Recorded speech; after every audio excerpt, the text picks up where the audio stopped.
منبر رسول پر براجمان جماعت اہل سنت کے مقتدر علماء، نظروں کے سامنے بیٹھے ہوئے سنی جیالی مسلمان، دور دراز میں رہ کر سننے والی خواتین اسلام، جملہ کے دعا کے سنی مسلمان، السلام علیکم ورحمۃ اللہ وبرکاتہ۔ سب سے پہلے میں دعا گو ہوں اس خاتون کے لیے جو دنیا چھوڑ کر کے عالم برزخ کی طرف رواں ہو چکی۔ پروردگار عالم اس پاکیزہ محفل کے صدقہ توفیل اس مرحومہ کے تمام گناہوں کی مغفرت عطا فرمائے۔ جب دعا ہو تو آپ حضرات اپنے لبوں کو جنبش دیں اور آمین کہہ دیا کریں۔ پتہ نہیں کس بندے کی آمین کو اللہ قبول فرما لے اور اسی کے صدقے میں مرحومہ کی بخشش ہو جائے۔ دعا کرنے والے میں کمال نہیں ہوتا ہے، آپ اس بات کو جان لیں۔ بزرگان دین کا طریقہ یہ تھا کہ جب دعا کی تقریب، دعا کی محفل ہوتی تھی نا، تو چھوٹے چھوٹے بچوں کو لے جانے کا حکم ہوتا تھا۔ کیوں؟ اس لیے کہ چھوٹے بچے جو ہے وہ بہت کم گناہ کرتے ہیں، ان کی دعاؤں میں تاثیر ہوتی، آمین میں تاثیر ہوتی ہے۔ تو جب چھوٹے چھوٹے بچے آمین کہیں گے تو اللہ تعالیٰ بچوں کی آمین کو بہت جلدی قبول فرماتا ہے، لیکن تو پتہ نہیں اسی محفل میں کس بندے کی آمین کو اللہ قبول فرما لے اور اسی کے صدقے میں مرحومہ بخشی جائے۔ اس لیے جب دعا ہوگی تو آپ تھوڑی لبوں کو جنبش دیجیے گا، حرکت دیجیے گا، آمین کہہ دیجیے گا۔ منہا خلقناکم وفیہا نعیدکم ومنہا نخرجکم تارۃ اخری۔ وقال النبی صلی اللہ تعالی علیہ وسلم اذا صلیتم علی المیت فاخلصوا له الدعاء او کما قال رسول اللہ صلی اللہ تعالی علیہ وسلم۔ صدق اللہ المولانا العظیم وصدق بلغنا رسولہ النبی الامین المتین الکریم ونحن على ذلك لمن الشاہدین والشاکرین والذاکرین والحمد للہ رب العالمین۔ دل میں نفرت، لبوں پہ بد دعا ہوتی نہیں۔ دل میں نفرت، لبوں پہ بد دعا ہوتی نہیں۔ سب خفا ہو جائیں، ماں خفا ہوتی نہیں۔ دل میں نفرت، لبوں پہ بد دعا ہوتی نہیں۔ سب خفا ہو جائیں، ماں خفا ہوتی نہیں۔ اور میں نے سفر میں دیکھا ہے روٹی ماں کے ہاتھ کی۔ میں نے سفر میں دیکھا ہے روٹی ماں کے ہاتھ کی، باسی تو ہو جاتی ہے لیکن بے مزہ ہوتی نہیں۔ باسی تو ہو جاتی لیکن بے مزہ ہوتی نہیں۔ اور موت کے حوالے سے ایک شعر میں پڑھتا ہوں، آپ سنی جالے مسلمان، اسے سن کر کے جائیں۔ موت کو سمجھے ہیں غافل اختتام زندگی۔ موت کو سمجھے ہیں غافل اختتام زندگی، ہے یہ شام زندگی صبح دوام زندگی۔ ہے یہ شام زندگی صبح دوام زندگی۔ معزز سامعین و حاضرین، لائق صد احترام، قابل قدر بزرگوں، دوستوں، سنی جیال مسلمانوں، آئیے ہم اور آپ بلا کسی تمہید و تاخیر کے گنبد خضرا کی جانب لو لگا کر آقا کا عشق، آقا کی محبت دلوں میں بسا کر محبتوں کے ساتھ درود پاک کا نذرانہ پیش کریں۔ با آواز بلند پڑھیں، اللہم صلی علی سیدنا نبینا مولانا محمد بارک وسلم، صلو علیہ صلاۃ و سلام علیک یا رسول اللہ یا حبیب اللہ صلی اللہ تعالی علیہ وسلم۔ حضرات، آج میں تھوڑی دیر حالات حاضرہ پر کچھ روشنی ڈالوں گا اور اس محفل کے مقصد کو بتانے کی بھی کوشش کروں گا۔ آج ہمارا اور آپ کا یہ تجربہ ہے، ہمارا اور آپ کا یہ مشاہدہ ہے کہ آج انسان ہر چیز کی تیاری میں مشغول دکھائی دے رہا ہے۔ آپ دیکھیں، عید کا چاند ابھی نظر نہیں آیا، بازاروں میں بھیڑ دکھائی دیتی ہے۔ میں نے بازاروں میں جا کر کے بھیڑ کا مشاہدہ کیا تو لوگوں سے اس کی ریجن کو جاننے کی کوشش کیا۔ دوستو یہ بتاؤ، آج بازار میں اتنی بھیڑ کیوں دکھائی دے رہی ہے؟ تو قیدوا کا سنی جیالی مسلمان جواب دیتا ہے کہ مولانا، عید کا چاند نظر آنے والا ہے، ہم عید کی تیاری میں لگے ہیں۔ اور آگے بڑھو، جب قربانی قریب ہوتی ہے، قربانی کا چاند نظر آنے کو ہوتا ہے، آپ بازاروں میں جاتے، منڈی میں چلے چلے جاتے ہیں، جانوروں کی منڈی میں جا کر کے جانور تلاش کرتے ہیں کہ فروا جانور، عمدہ جانور تلاش کر کے لانا ہے۔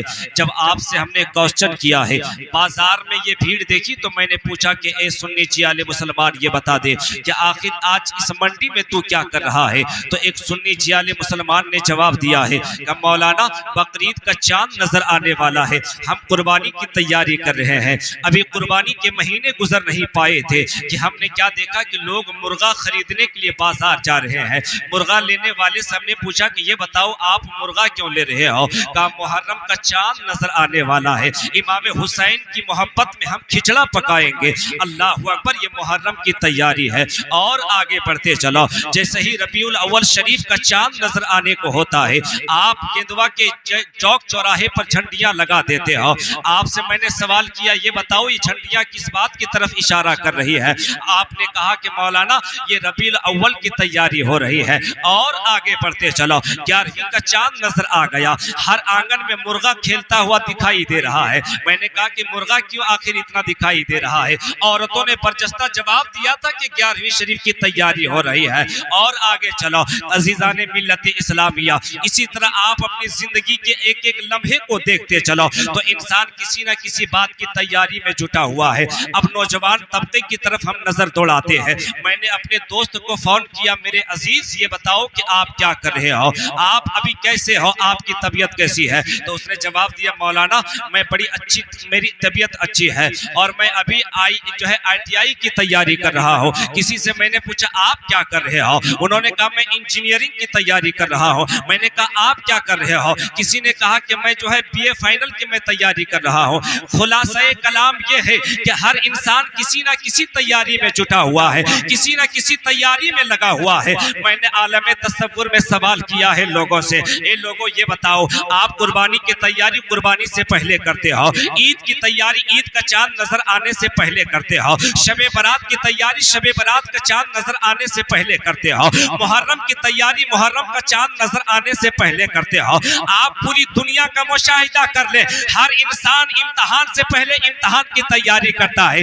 ITI کا ایگزام دینے والا اس ایگزام سے پہلے اس کی تیاری کرتا ہے، عید کا چاند آنے سے پہلے عید کی تیاری کرتا ہے۔ لیکن میں کسی نوجوان سے یہ پوچھنا چاہتا ہوں، میں کیندوا کے جیالے مسلمانوں سے پوچھنا چاہتا ہوں، کیا کبھی آپ نے کوئی ایسا نوجوان بھی پوچھا، آپ نے دیکھا ہے کسی ایسے نوجوان سے بھی آپ کی ملاقات ہوئی ہے کہ جب آپ نے اس کی خیریت معلوم کی اس کے بعد پھر آپ نے کہا کہ اب کیا کر رہے ہو؟ تو آپ کو ایک بھی نوجوان ایسا نہیں ملا ہوگا جس نے کہا ہوگا کہ میں آخرت کی تیاری کر رہا ہوں، میں قبر کی تیاری کر رہا ہوں۔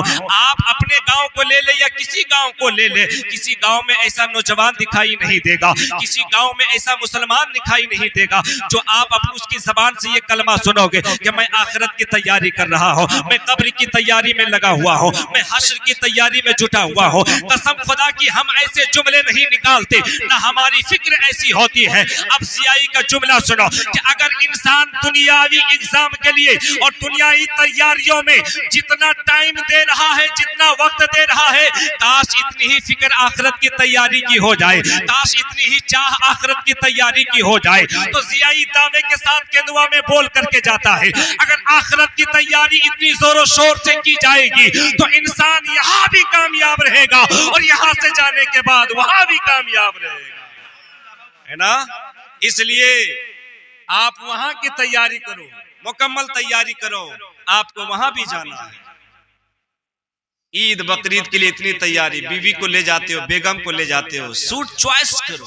ہم کتنی تیاری کرتے ہیں عید کے لیے۔ سنو مسلمانوں، کاش ہم یہ فکر کرتے کہ ہمیں اس دنیا کو چھوڑ کر کے وہاں جانا ہے، ہمیں وہاں کی تیاری کرنی چاہیے۔ اب آپ کے ذہن میں سوال آ رہا ہوگا، CI یہ بتاؤ کہ وہاں کی تیاری کیا ہے؟ آپ نے تو دنیا کے معاملے کی تیاریاں آپ نے گنا دیا کہ عید کی تیاری کیسے ہو رہی ہے، بقرعید کی تیاری کیسے ہو رہی ہے، محرم کی تیاری کیسے ہو رہی ہے، آخرت کی تیاریاں کیا ہے، قبر کی تیاری کیا ہے، حشر کی تیاری کیا ہے۔ تو ہر انسان انسان جو عقل سلیم رکھتا ہے وہ اس بات کو ایکسپٹ کرے گا، قبول کرے گا کہ آخرت کی تیاری یہ ہے کہ نماز کا وقت ہو جائے تو نماز کے لیے حاضر ہو جائے۔ آپ جو ہے مومن ہو، قرآن پڑھنا جانتے ہو تو صبح صبح قرآن کی تلاوتیں کرو گے۔ اللہ نے اگر آپ کو زبان دیا، قوت گویائی دیا ہے تو کلمے کا ورد کیا کرو گے، اپنے ماں باپ کی خدمتیں کیا کرو گے، بزرگوں کا احترام کیا کرو گے، عالموں کی عزت کیا کرو گے۔ یہ ہے آخرت کی تیاری، اور سب سے بڑی تیاری یہ ہے کہ آپ کے ہاتھ میں دامن میں کچھ رہے یا نہ رہے، مصطفیٰ کا پیار رہنا چاہیے، مصطفیٰ کی محبت رہنی چاہیے۔ کیونکہ اے لوگوں سنو، اگر تیرے کھاتے میں نماز نہیں ہوگی تو اللہ تجھے معاف کر دے گا، تیرے کھاتے میں اگر تسبیح و تحلیل نہیں ہوگے اللہ معاف کر دے گا، لیکن اگر تیرے دامن میں مصطفیٰ کا عشق نہیں ہوگا، تیرے ہاتھوں میں نبی کا پیار نہیں ہوگا، تو نبی کا پیار اگر تیرے سینے میں نہیں ہوگا، رب فرمائے گا جو میرے مصطفیٰ کا نہیں ہے وہ میرا نہیں ہے۔ اس لیے دنیا سے جانے سے پہلے نبی کا عشق سینے میں بسا لو، نبی کی محبت سینے میں بسا لو، دنیا چھوڑ کر کے جاؤ، اور قبر میں جب جاؤ گے فرشتے پوچھنے آئیں گے بتا تو کون ہے، فرشتہ آ کر کے جیسے ہی پوچھے گا مصطفیٰ بتا دیں گے اسے چھوڑ دے، یہ تو میرا دیوانہ ہے۔ قبر میں کیسے کہہ دوں کہ اندھیرا ہوگا، سامنے جو آقا ہوں گے تو پھر سویرا ہوگا۔ سبحان اللہ۔ نبی اپنے عاشقوں کے قبروں میں آتے ہیں، میرے آقا اپنے غلاموں کے قبروں میں آتے ہیں۔ کیسے غلام کی تقریر ہو رہی ہے اور ادھر فری فائر کھیل رہا ہے، پب جی کھیل رہا ہے، ایسے غلام کے قبر میں نبی آئیں گے؟ ایسے غلاموں کے قبر میں تو فائر مانے کیا ہوتا ہے؟ فائر کے معنی کیا ہوتا ہے؟ آپ لوگ تو پڑھے لکھے ہیں۔ فائر کے معنی ہوتا ہے آگ۔ اب جو بتائیے رات کی 11 بجے 12 بجے رات تک فری فائر سے پیار کیا ہوگا، اپنے سینے کے قریب رکھا ہوگا، اب قبر میں اتارا جائے، اللہ نہ کرے کہ کسی مومن کے قبر میں وہ معاملہ ہو۔ لیکن آپ ذرا سوچو، جو انسان 10 سال 15 سال فری فائر جو وہ کھیلتا رہا، فری فائر نے کیا بولتے ہیں ہم کو تو بولنا بھی نہیں آتا، وہ کھیلتا رہا۔ فائر کے معنی آگ ہوتے ہیں۔ کبھی آپ نے اس کے تراجم پر غور کیا، اس کے معنی پر غور کیا، آپ نے کبھی اس کو سمجھنے کی کوشش کیا؟ ایک نوجوان طبقہ اس میں مبتلا ہے، ہمارے قوم مسلم جو ہے اس میں مبتلا ہے، نوجوان اس میں مبتلا دکھائی دے رہا ہے، کاش اس کے معنی پر غور کر لیا ہوتا۔ اے لوگوں سنو، ارے فری فائر کھیل کر کے جاؤ گے تو اللہ نہ کرے کہ تیرے قبر میں آگ آ جائے، اگر مصطفیٰ کا عشق لے کر کے جاؤ گے تو ضیائی دعوے کے ساتھ بولتا ہے وہاں نہ آگ آئے گی، نہ طوفان آئے گا، نہ آندھی آئے گی، وہاں تو نبی کی محبت کام آئے گی۔ سبحان نبی سے سچی محبت کرو۔ اب آؤ، ماں کیا انمول نعمت ہے، کیسی دولت ہے، جس حوالے سے اللہ تعالیٰ نے قرآن مقدس میں جا بجا کئی مقامات پر عظمت والدین کے حوالے سے اللہ نے آیتیں اتاری ہیں۔ کہیں پر اللہ نے فرمایا وَبِالْوَالِدَيْنِ إِحْسَانًا، ماں باپ کے ساتھ حسن سلوک کرو، ماں باپ کے ساتھ اچھا بیہیو کرو، ماں باپ کے ساتھ اچھا معاملہ کرو، ان سے محبت کرو، پیار کرو۔ اور میرے آقا نے تو یہاں بھی فرمایا، رسول فرماتے ہیں کہ جس کے ماں باپ ناراض ہیں اس سے اس کا خدائے پاک بھی ناراض ہے۔ ابھی تو وقت کی تنگی ہے، ورنہ میں اس حوالے سے آپ کو آدھے گھنٹے کی تقریر سنا دیتا اور آپ کو یہ معلوم ہو جاتا کہ اگر ماں ناراض ہو جائے، باپ ناراض ہو جائے تو دنیا کا خسارہ اور دنیا کا نقصان تو ہے ہی، آخرت میں بھی اس کا بہت بڑا نقصان ہے۔ اس لیے ماں باپ کی جو ہے عزت کرو، ان کا احترام کرو، ان کی دعائیں لیا کرو۔ ماں دنیا میں ہے، علماء فرماتے ہیں کہ لوگوں ماں انمول نعمت ہے، جس کے چہرے کے تعلق سے سرکار مدینہ نے فرمایا، کملی والی آقا نے فرمایا، ہم سب کے داتا نے فرمایا، ہم سب کے آقا نے فرمایا، میرے آقا نے فرمایا ما من ولد باری ينظر الى والديه نظر رحمت الا كتب الله له بكل نظرة حجة مبرورا۔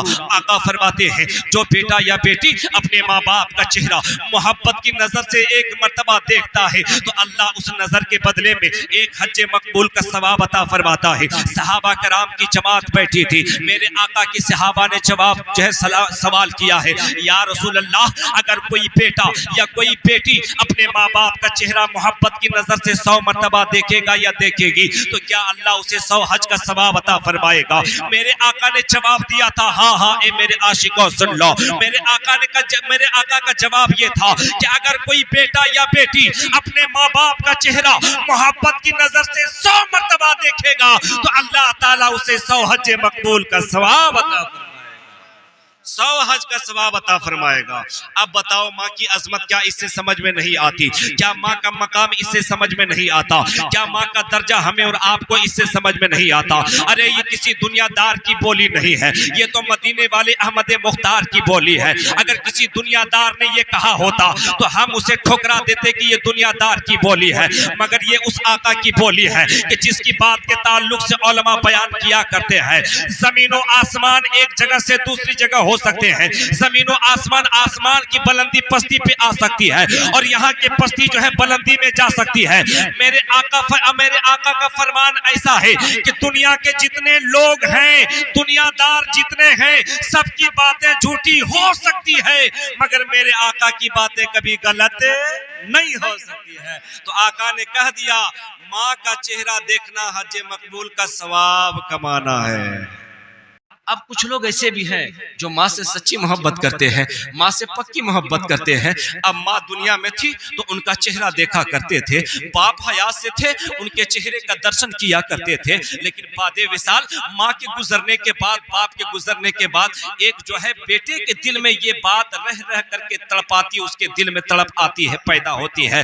کیا پیدا ہوتی ہے کہ اے ماں جب تو تھی تو تیرا چہرہ میں دیکھ لیتا تھا، اے میرے والد آپ تھے تو میں آپ کا چہرہ دیکھ لیتا تھا، حج مقبول کا ثواب مجھے مل جاتا تھا، لیکن آج تو میرے نظروں سے اوجھل ہو گئی ہے۔ اے میری ماں تو منو من مٹی کے اندر چلی گئی ہے، اب میں تیرا چہرہ کہاں سے دیکھوں، اب میں تیرے چہرے کو کہاں سے نہاروں؟ اے میری ماں اب تیرے چہرے کا جلوہ میں کہاں سے دیکھوں؟ اے عزیزان ملت اسلامیہ، آقا کے غلاموں، آقا سے محبت کرنے والا، ماں کا چہرہ دیکھتے تھے تو حج مقبول کا ثواب ملتا تھا، اب حج مقبول کا ثواب ملے گا کہاں؟ اب حج مقبول کا ثواب پاؤ گے کہاں؟ تو سنو میں حدیث رسول اللہ سنا دیتا ہوں، انشاءاللہ سنو گے تو ایمان تازہ ہو جائے گا۔ آپ کے دعا کے سنی جی آلے مسلمانوں، میں ایک حدیث پڑھنے جا رہا ہوں، آپ ذرا پیش کی محبت کے ساتھ سبحان اللہ بول دیجئے، ایسے نہیں اور ذرا مستی میں بولے سبحان اللہ، کندوا بستی میں مچل کر بولے سبحان اللہ۔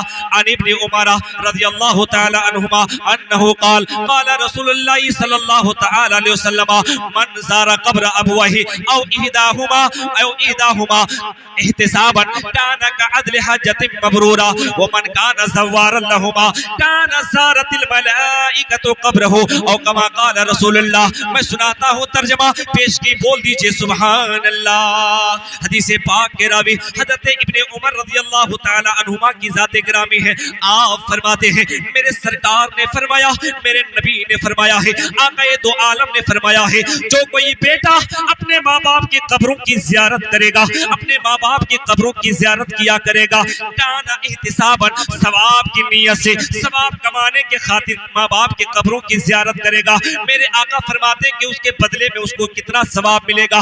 میرے آقا نے جواب دیا ہے، جواب کو توجہ کے ساتھ سن کر کے جاؤ، ایمان تازہ ہو جائے گا۔ میرے آقا نے فرمایا ہے جو بیٹا اپنے ماں باپ کی قبروں کی زیارت کرتا ہے اسے کتنا ثواب ملتا ہے؟ ثواب کتنا ملتا ہے؟ کانا کا عدل حجۃ مبرورا، نبی نے فرمایا اگر کوئی بیٹا اپنے ماں باپ کی قبروں کی زیارت کرتا ہے تو اسے حج مقبول جتنا ثواب ملتا ہے۔ اب ماں تو چلی گئی، اب وہ ثواب ملے گا کہاں سے؟ اب وہ ثواب کمائیں گے کہاں سے؟ میرے آقا نے کہا ہاں ابھی تیرے لیے آپشن ہے، ابھی تیرے لیے راستہ کھلا ہوا ہے۔ اگر تو ماں کا وفادار بیٹا ہے، اگر تو ماں سے محبت کرنے والا ہے، اگر باپ سے محبت کرنے والا ہے تو میرے نبی نے راستہ بتا دیا، آقا نے بتا دیا کہ اے مسلمانوں سن لو اور میرے چاہنے والوں سن لو، باپ کا چہرہ دیکھ دیکھ کر کے حج مقبول کا ثواب کمانے والوں، اگر ماں دنیا سے چل گئی ہے تو نراس مت ہونا، قبرستان چلے جانا، ماں کی قبر کو دیکھ لینا، اللہ تجھے حج مقبول کا ثواب عطا فرما دے گا، ہے نا۔ اور آگے میرے آقا فرماتے ہیں، میرے نبی فرماتے ہیں، یہ تو بات آ گئی کبھی کبھار جو جا کر کے دیکھے گا۔ میرے آقا نے کیا فرمایا؟ آقا فرماتے ہیں جو ہمیشہ زیارت کے لیے جائے گا، روزانہ زیارت کے لیے تشریف لے جائے، جو روزانہ ماں باپ کی قبروں کی زیارت کرے گا، جب اس کا انتقال ہو جائے گا، جب اس جو ہے زیارت کرنے والے جو ہے انتقال ہو جائے گا، جب یہ دنیا سے پردہ کر جائے گا، جب اسے قبرستان میں دفنا دیا جائے گا، تو اب کان کھول کر کے سن لو، گرچہ کیندوا والے آپ کی قبر پہ نہ جائیں، علاقے کے لوگ آپ کی قبر پہ نہ جائیں، لیکن وہ بیٹا جو ماں باپ کی قبروں کی زیارت کیا کرتا تھا، ماں باپ کی قبروں کی زیارت خوب کیا کرتا تھا، میرے آقا فرماتے ہیں جب تو دنیا سے چلا جائے گا تو تیری قبر پہ کوئی جائے یا نہ جائے، فرشتے تیری قبر پہ زیارت کے لیے آئیں گے۔ زارت الملائکۃ قبرہ، حدیث پاک ہے، میرے نبی فرماتے ہیں اب تیری قبر پہ تیرا بھتیجا جائے یا نہ جائے، تیری قبر پہ تیرا بیٹا جائے یا نہ جائے، تیری قبر پہ تیرے جو ہے پوتے جائیں یا نہ جائے، البتہ اتنا ضرور ہے اللہ تعالیٰ تیری نیکی کا بدلہ رائے گا، ضائع نہیں فرمائے گا، بلکہ اللہ فرشتوں کو حکم دے گا کہ یہ دنیا میں تھا تو ماں باپ کا وفادار تھا، ماں کا چہرہ دیکھتا تھا، بعد وصال ماں باپ کی قبروں کی زیارت کرتا تھا، لہٰذا اے فرشتوں اب جاؤ اس بیٹے کی قبر کی زیارت تم کیا کرو۔ سبحان اللہ۔ محبتوں کے ساتھ ایک مرتبہ درود پاک پڑھ لیا، اللہم صلی علی سیدنا نبینا مولانا محمد بارک وسلم، صلو علیہ الصلوۃ والسلام علیک یا رسول اللہ یا حبیب اللہ صلی اللہ تعالی علیہ وسلم۔ کیندوا کے سنی جیال مسلمانوں، ایک پیاری روایت شرح الصدور کے اندر یہ روایت موجود ہے، سنو توجہ کے ساتھ سن لو۔ جب جانے والا چلا جائے، جب جانے والی دنیا سے پردہ کر جائے تو گھر والوں کو کیا کرنا چاہیے؟ سنو بڑی پیاری روایت جو آپ کی سماعتوں کے حوالے کیے جا رہا ہے، ضیائی مالک بن دینار ہے۔ آپ فرماتے ہیں ایک دفعہ میں جمعرات کے روز قبرستان میں گیا تھا، میں قبرستان میں رات کی تاریکی میں گیا تھا، میں نے کیا دیکھا کہ پورا قبرستان روشنی سے جگمگا رہا ہے، پورے قبرستان میں روشنی پھیلی ہوئی ہے۔ میرے من میں خیال آیا، میرے دل میں بات آئی، لگتا ایسا ہے کہ اللہ تعالیٰ نے اس قبرستان کے مردوں کو بخش دیا ہے، اسی لیے آج قبر میں اجالا ہی اجالا ہے، پورے قبرستان میں روشنی ہی روشنی دکھائی دے رہی ہے۔ جیسے ہی من میں خیال آیا، ادھر غیب سے آواز آتی ہے، او مالک بن دینار بات کیا ہے، تم اس کو جاننا چاہو گے؟ مومن نے مومن کی طرف گفٹ کیا ہے، ہدیہ کیا ہے، بس یہی سبب ہے کہ آج قبرستان جگمگا رہا ہے، ایک مومن کا گفٹ، مومن کا تحفہ اس کے طرف کیا گیا ہے۔ حضرت مالک بن دینار نے آواز کو سنا تو پلٹ کر کے آپ نے پھر سوال کیا ہے، او آواز آنے والی جسے تجھے اللہ نے قوت گویائی عطا فرمائی ہے، ہمیں یہ بھی ذرا بتاتے چلو کہ آخر وجہ کیا ہے کہ اللہ تعالیٰ نے آج اس قبرستان کو بقعہ نور بنا دیا ہے، پورا قبرستان جگمگا رہا ہے۔ اس راز سے ہمیں واقف کر دیا جائے، اس راز سے ہمیں واقفیت چاہیے۔ آواز آتی ہے، او مالک بن دینار بات دراصل یہ ہے کہ آج کی تاریخ میں یعنی آج جمعرات کے روز میں ایک مومن بندہ صحیح طریقے سے وضو کیا ہے، وضو کرنے کے بعد 2 رکعت نفل نماز پڑھا ہے، نماز پڑھنے کے بعد انہوں نے ہاتھ اٹھا کر کے اس انداز سے دعا کیا ہے، اللہم تقبل، اللہم تقبل، اے میرے اللہ اسے تو قبول فرما لے، میں مومنین کے لیے ایصال ثواب کر رہا ہوں۔ مستی میں بولو سبحان اللہ۔ اس انسان نے مومنین کے لیے ایصال ثواب کیا ہے، 2 رکعت نماز پڑھ کے نماز کا ثواب اس نے ایصال کر دیا ہے، بس یہی سبب ہے کہ پورا قبرستان جگمگا رہا ہے، پورا قبرستان اجالا ہی اجالا دکھائی دے رہا ہے۔